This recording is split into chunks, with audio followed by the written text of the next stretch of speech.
La responsabilidad por la función pública es considerada como una obligación que emerge a raíz del incumplimiento de los deberes de todo servidor público de desempeñar sus funciones con eficacia, eficiencia, economía, en el marco del ordenamiento jurídico administrativo que regula las funciones del servidor público. Es conveniente también mencionar que la responsabilidad por la función pública emerge de una acción o una omisión, considerando que la acción es el efecto o resultado de hacer algo, el acto de ejecutar, y la omisión es la abstención de hacer, en realidad es no hacer lo que se debe hacer, ¿no? Entonces, la responsabilidad por la función pública a nivel general surge de una acción o una omisión. En este contexto, la responsabilidad por la función pública puede darse en 4 ámbitos.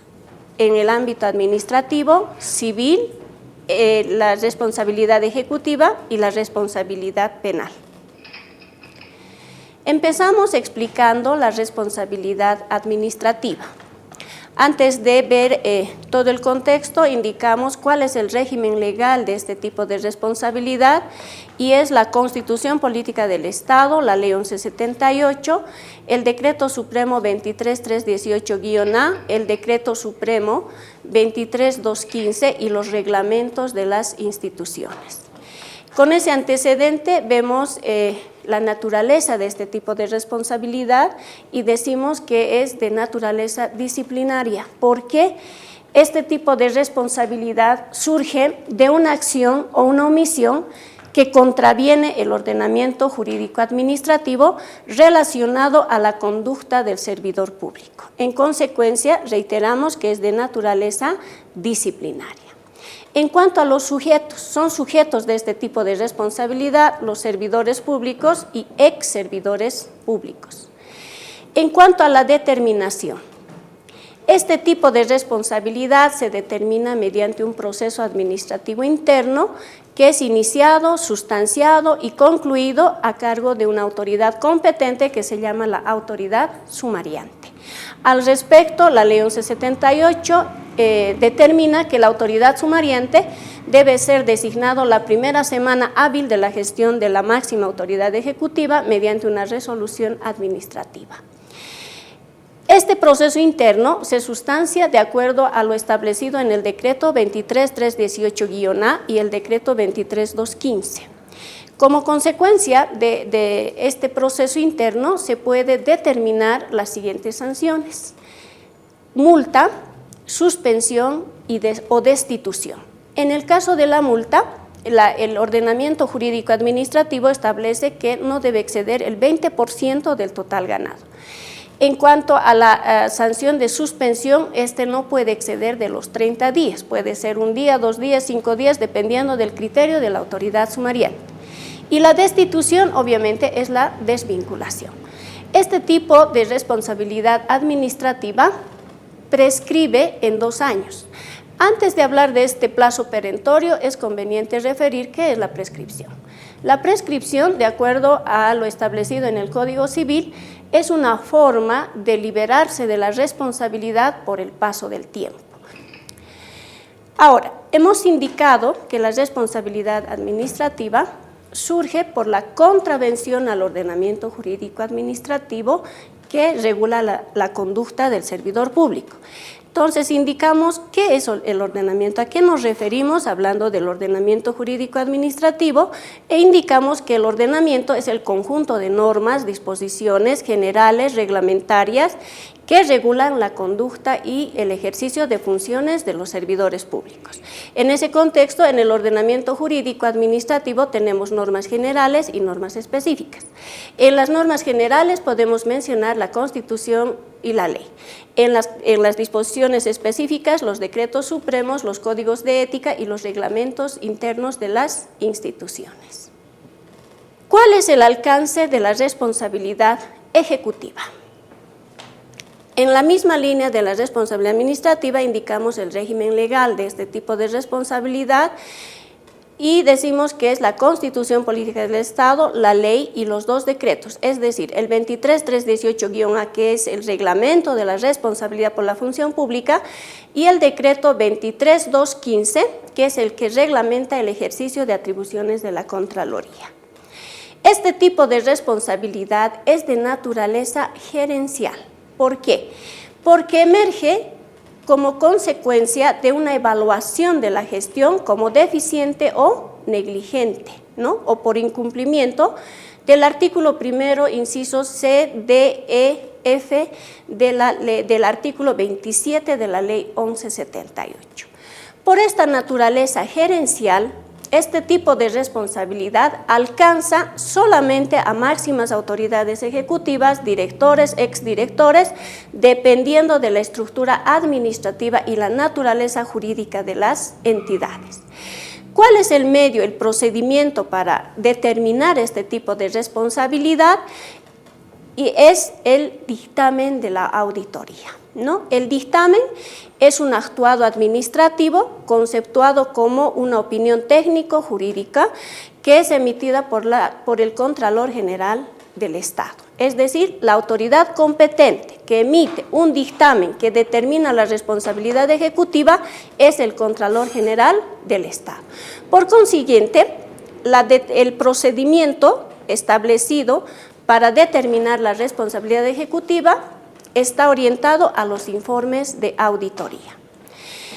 Una vez emitida la auditoría, los informes de auditoría y emitido el dictamen, se determina la consiguiente sanción. ¿Qué tipo de sanción puede haber en este tipo de responsabilidad?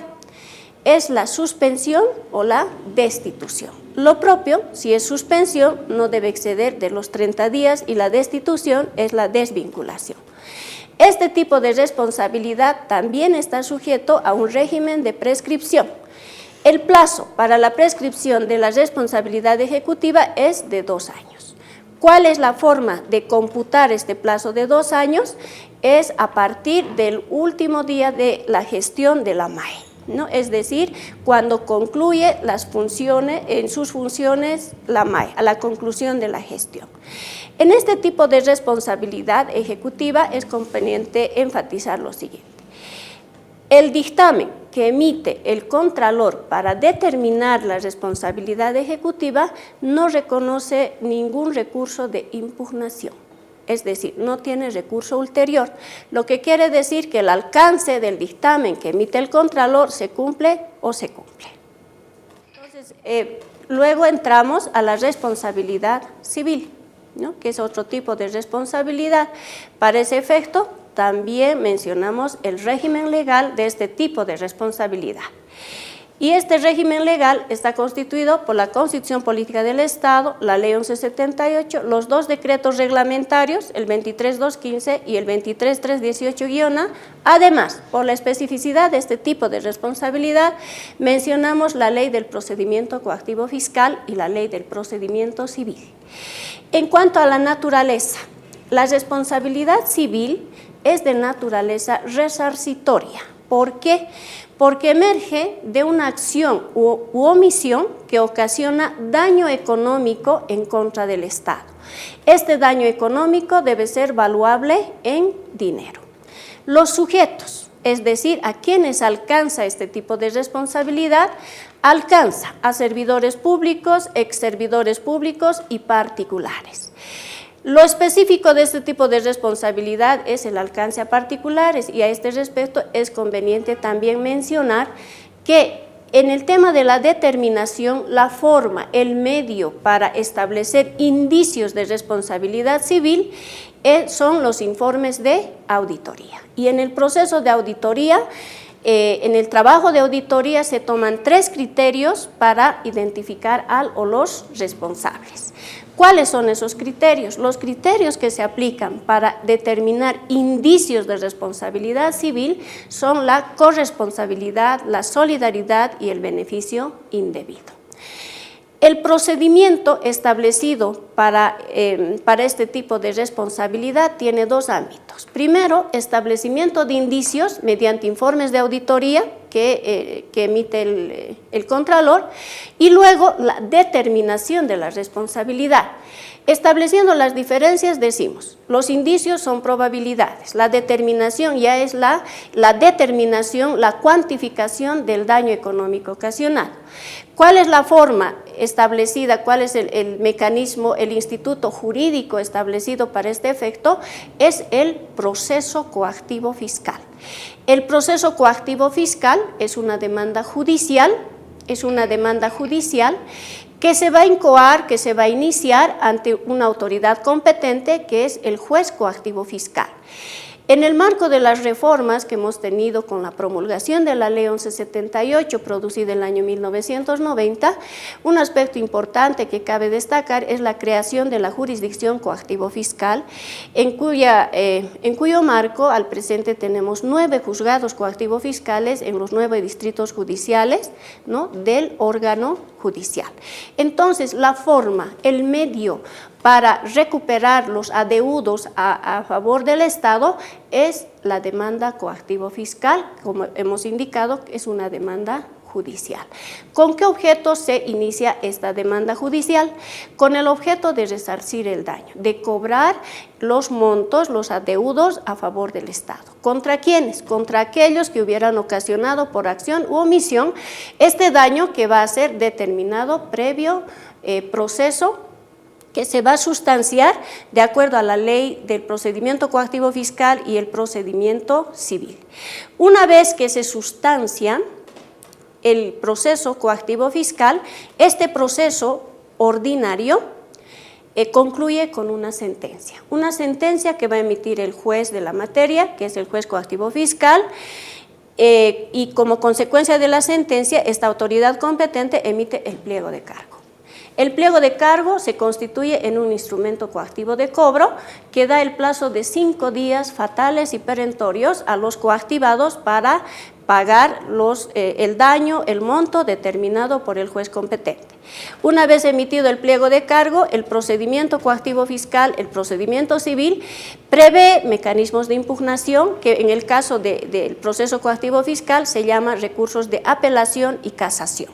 De manera que si un coactivado o el coactivante hace uso de estos recursos de impugnación, podríamos hablar de un proceso coactivo fiscal que podría concluir con un auto supremo.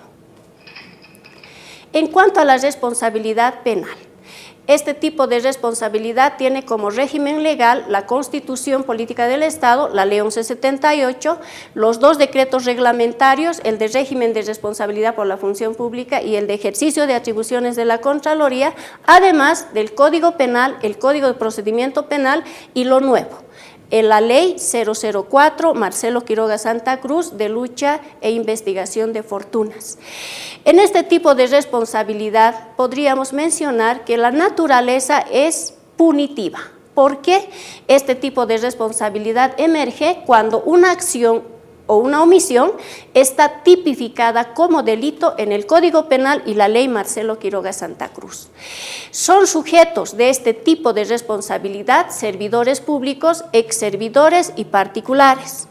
Para el caso de particulares también hay 3 criterios que se considera a tiempo de identificar al o los responsables. ¿Cuáles son esos criterios? Son la participación, el encubrimiento o también puede mencionarse la omisión de denuncia y la complicidad. Entonces, en ese contexto pueden ser sujetos de indicios de responsabilidad penal estos 3 sujetos, servidores, exservidores y particulares, identificados bajo esos 3 criterios. ¿Cuál es el medio, el mecanismo para determinar la responsabilidad penal? Hay 2 mecanismos. Primero, indicios de responsabilidad penal se puede dar por informes de auditoría, pero también en caso de delitos infraganti no hay necesidad de denuncia ni de dictámenes. El inicio del proceso de investigación va a ser inmediato por ante las unidades jurídicas de las entidades que van a presentar la querella en el Ministerio Público.